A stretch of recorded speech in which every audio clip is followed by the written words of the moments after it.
Por que a vida parece não ter sentido?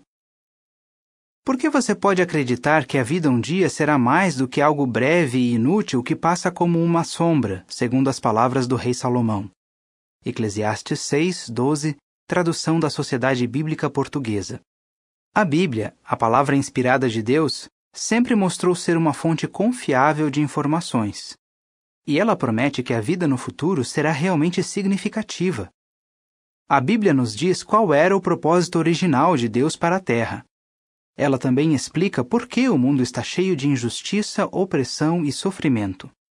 Por que é importante entender essas coisas? Porque a principal razão de as pessoas pensarem que a vida é completamente sem sentido é que elas não sabem, ou preferem ignorar, qual é o propósito de Deus para este planeta e a humanidade. Qual é o propósito de Deus para a Terra? Jeová Deus fez a Terra com o objetivo de que ela fosse um lar perfeito e paradísico para a humanidade. A nota diz: Jeová é o nome de Deus na Bíblia. Fim da nota. Seria um lugar onde homens e mulheres perfeitos usufruiriam uma vida plena, satisfatória e eterna. Essa verdade fundamental contradiz uma ideia comum entre as pessoas. Que ideia? A de que Deus fez a Terra para ser um lugar onde os humanos seriam testados para ver se mereciam uma vida mais significativa no mundo espiritual. Mas isso não tem base bíblica. O que se segue é informação adicional. Precisamos sair da Terra para ter uma vida significativa? Durante séculos, homens sem conhecimento do propósito de Deus para a Terra ensinaram que precisamos deixar a Terra para ter uma vida realmente significativa. Alguns diziam que as almas existiam num plano superior antes de entrar nos corpos humanos. Novo Dicionário de Teologia, em inglês. Outros diziam que a alma está encarnada no corpo em punição pelos pecados que cometeu quando estava no céu. Enciclopédia de Literatura Bíblica, Teológica e Eclesiástica, em inglês. Certos filósofos, como Sócrates e Platão, ensinavam este conceito. Apenas quando as almas se livram das limitações de um corpo humano físico é que elas ficam livres de suas perambulações e insensatez e medos, de seus desejos vis e de todos os outros males que perturbam os humanos, e passam a viver na companhia dos deuses por toda a eternidade. Fédon de Platão, 81a. Mais tarde, os chamados líderes cristãos introduziram em seus ensinos as suposições sobre a imortalidade da alma ensinadas pelos filósofos gregos. Cristianismo, História Global, em inglês.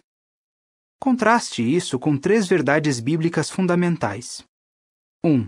O propósito de Deus é que a Terra seja o lar permanente da humanidade, não um lugar temporário onde os humanos são testados para saber se merecem viver com Ele no céu. Adão e Eva ainda estariam vivos aqui numa terra paradísica se tivessem obedecido às leis de Deus.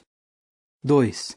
Ao passo que a maioria das religiões ensinam que o homem tem uma alma, um tipo de entidade espiritual que mora dentro da pessoa, a Bíblia ensina algo bem mais simples. O homem é uma alma vivente, formada do pó do solo. Gênesis 2:7. A Bíblia não menciona em lugar nenhum que a alma é imortal. Ela diz que a alma pode ser morta ou destruída, deixando de existir completamente. De fato, a primeira alma, Adão, morreu e voltou ao pó do qual havia sido criada. Voltou a um estado de inexistência. 3. A perspectiva de vida futura do homem não depende de ele ter uma alma imortal que viaja para algum domínio espiritual. Depende da promessa que Deus fez de ressuscitar os mortos para a vida num paraíso na terra.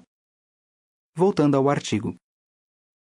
Deus criou o homem e a mulher à sua imagem, dando-lhes a capacidade de refletir suas maravilhosas qualidades. Jeová os fez perfeitos. Eles tinham tudo o que precisavam para usufruir uma vida produtiva e significativa para sempre. Isso incluiria encher a terra e sujeitá-la, transformando todo o planeta num paraíso como o Jardim do Éden. O que saiu errado? É óbvio que algo saiu muito errado. A humanidade em geral reflete muito mal a imagem de Deus. A Terra definitivamente não é um paraíso. Então, o que aconteceu? Nossos primeiros pais, Adão e Eva, usaram mal seu livre-arbítrio. Eles queriam ser como Deus, decidindo por conta própria o que era moralmente bom ou mal. Ao fazer isso, eles seguiram o mesmo caminho rebelde que Satanás, o diabo, já havia seguido. Portanto, o mal não faz parte de algum plano misterioso e predeterminado de Deus. A maldade passou a existir quando Satanás e, mais tarde, Adão e Eva se rebelaram contra o domínio de Deus. Em resultado dessa rebelião, nossos primeiros pais perderam o paraíso e a perfeição, trazendo a morte e o pecado não apenas a eles, mas também a seus descendentes, a inteira família humana. Foi isso que causou as condições e as circunstâncias que fazem com que a vida pareça tão sem sentido. Por que Deus não acabou com o mal imediatamente? Alguns perguntam, por que Deus não acabou logo com o mal, destruindo Satanás e os outros rebeldes e começando tudo de novo? Acha que isso teria sido realmente sábio? O que você diria de um governo que executasse imediatamente qualquer um que desafiasse sua autoridade? Não é verdade que esse tipo de ação seria repudiado por pessoas imparciais e enfraqueceria a autoridade moral desse governo? Deus preferiu não agir de imediato contra os rebeldes. De maneira sábia, ele permitiu que o tempo passasse para que as questões levantadas no Éden sobre seu modo de governar fossem resolvidas de uma vez por todas. Fim de toda a maldade. O que precisamos lembrar é o seguinte: Deus decidiu permitir a maldade apenas por um tempo limitado. Ele tomou essa decisão sabendo que vai desfazer por completo todas as terríveis consequências da maldade, quando as questões graves levantadas contra seu domínio forem resolvidas. Deus não mudou seu propósito para a terra e a humanidade. Por meio do profeta Isaías, Jeová nos garante que ele é o Criador da terra, aquele que não a criou simplesmente para nada, que a formou mesmo para ser habitada. Isaías 45:18.